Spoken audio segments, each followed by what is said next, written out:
चलिए अब बात करते हैं उस ग्लैंड की जो आपको सुपर ह्यूमन बनाती है इमरजेंसी के वक्त, the adrenal gland. 19.2.7 adrenal gland structure और लोकेशन। हमारी बॉडी में एक पेयर एड्रीनल ग्लैंड्स होती हैं। इनकी लोकेशन बहुत सिंपल है, हमारी दोनों किडनीज के बिल्कुल ऊपर, जैसे किडनीज ने कोई कैप पहनी हो। अगर हम इस ग्लैंड को काट कर अंदर से देखें तो ये दो तरह के टिश्यूज से बनी है। जो बिल्कुल बीच में है उसे कहते हैं एड्रीनल मेड्यूला, और जो बाहर की तरफ का हिस्सा है वो है एड्रीनल कॉर्टेक्स। यहाँ एक जरूरी बात, अगर हमारी एड्रीनल कॉर्टेक्स हार्मोन्स कम बनाने लगे, अंडर प्रोडक्शन, तो हमारा कार्बोहाइड्रेट मेटाबॉलिज्म बिगड़ जाता है। इससे बहुत ज्यादा कमजोरी और थकावट महसूस होती है, और इस बीमारी को हम कहते हैं Edison's disease. Adrenal medulla, fight और फ्लाइट। अब आते हैं एड्रीनल मेड्यूला पर। यह दो हार्मोन्स निकालता है, एड्रेनलिन एपिनेफ्रिन और नॉरएड्रेनलिन नॉरएपिनेफ्रिन। इन्हें हम प्यार से कैटेकोलामीन्स कहते हैं। आपने कभी नोटिस किया है जब पीछे कुत्ता पड़ जाए या एग्जाम हॉल में पेपर देखकर डर लगे तो क्या होता है? ये हार्मोन्स तुरंत रिलीज होते हैं, इसलिए इन्हें इमरजेंसी हार्मोन्स या हार्मोन्स ऑफ फाइट और फ्लाइट कहते हैं। इनका काम है आपकी अलर्टनेस बढ़ाना, आंखों की पुतलियां प्यूपल्स फैलाना, पाइलो इरेक्शन यानी गूज बम्स या रोंगटे खड़े कर देना, स्वेटिंग यानी पसीना आना शुरू करवाना, हार्ट बीट बढ़ाना और सांस लेने की रफ्तार रेस्पिरेशन रेट को फास्ट करना।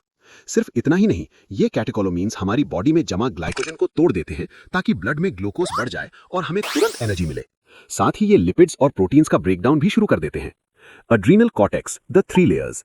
अब बाहर वाले हिस्से यानी एड्रीनल कॉर्टेक्स की बात करते हैं। इसकी 3 लेयर्स होती हैं, बाहर से अंदर, zona glomerulosa outer, zona fasciculata middle, zona reticularis inner. Cortex से निकलने वाले हार्मोन्स को हम कॉर्टिकॉइड्स कहते हैं।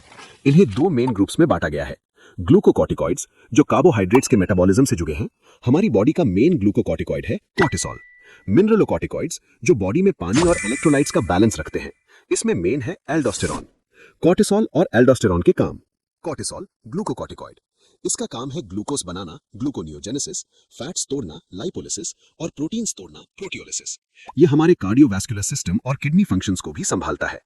एक और जरूरी बात, ये एंटी इंफ्लेमेटरी होता है और हमारी इम्यूनिटी को थोड़ा सप्रेस करता है ताकि बॉडी खुद पर हमला ना करे। आरबीसी प्रोडक्शन को भी बढ़ावा देता है। एल्डोस्टेरॉन मिनरलोकॉर्टिकॉइड, ये हमारी रीनल ट्यूब्यूल्स किडनी पर काम करता है। ये किडनी को बोलता है कि सोडियम Na+ और पानी को वापस सोच लो, रीअब्सॉर्ब, और पोटेशियम K+ और फॉस्फेट आयंस को यूरिन के रास्ते बाहर निकाल दो। इसी वजह से हमारा ब्लड प्रेशर और बॉडी फ्लूइड वॉल्यूम मेंटेन रहता है। स्मॉल नोट, कॉर्टेक्स से थोड़ी मात्रा में एंड्रोजेनिक स्टेरॉइड्स भी निकलते हैं। इन्हीं की वजह से प्यूबर्टी के वक्त फेशियल हेयर, प्यूबिक हेयर और एक्सियल हेयर आते हैं।